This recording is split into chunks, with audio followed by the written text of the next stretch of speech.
Halo teman-teman, di sini kami akan menyampaikan materi tentang air dan metabolisme, yaitu topik yang akan dibahas. Selamat menonton, semoga bermanfaat. Air adalah substansi kimia dengan rumus H2O yang terdiri atas 2 atom hidrogen dan 1 atom oksigen.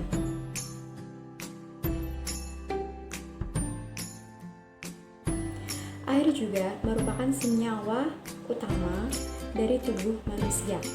Rata-rata pria dewasa, hampir 60% dari berat badan adalah air. Dan rata-rata wanita mengandung 55% air dari berat badan mereka. Yang selanjutnya adalah fungsi air bagi tubuh.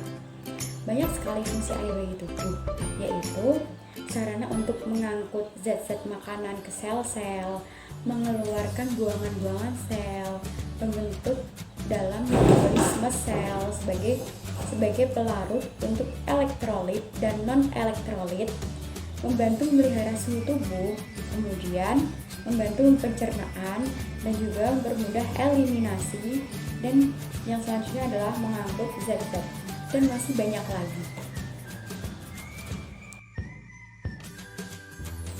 Yang selanjutnya adalah pentingnya air. Nah, pentingnya air yaitu sebagai menjaga suhu sistem, kemudian pelarut senyawa ionik maupun molekuler, organik, dan juga sebagai reaksi-reaksi biokimia.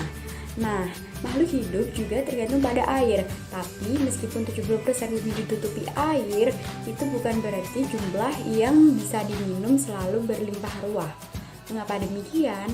Karena dari 1,4 miliar kubik meter di bumi terdapat air hanya sekitar 1/4 yang bisa diminum, dan dari seluruhnya persediaan air minum hanya 0,3% yang bisa diperoleh dengan mudah dari air dan juga danau.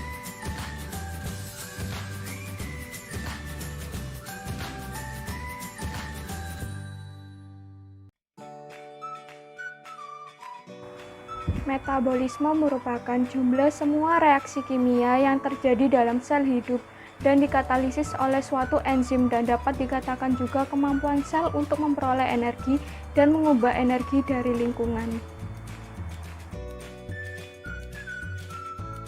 Metabolisme dibagi menjadi dua, yaitu anabolisme dan katabolisme.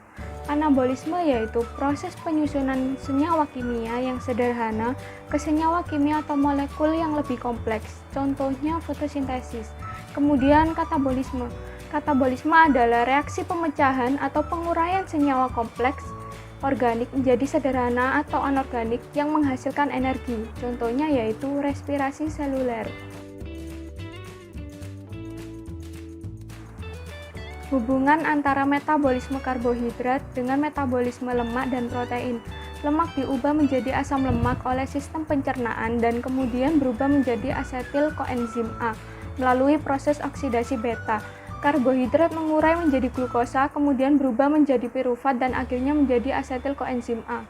Protein diubah menjadi asam amino, kemudian diubah menjadi asetil koenzim A melalui pembentukan semin dengan penambahan 1 atom karbon.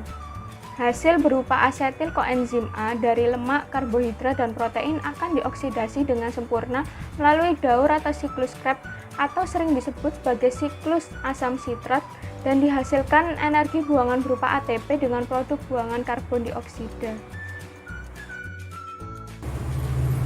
Pada siklus Krebs, asetil koenzim A akan berikatan dengan oksaloaksetat dan terbentuk sitrat.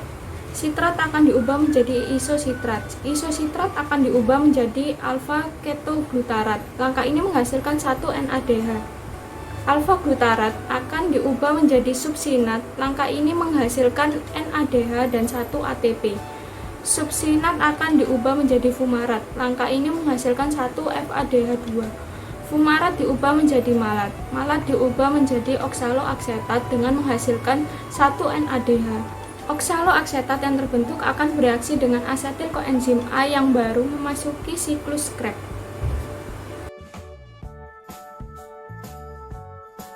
Lalu ada fotosintesis. fotosintesis merupakan salah satu bentuk dari anabolisme. Mengapa demikian? Oke, saya akan menjelaskan bagaimana terjadinya fotosintesis.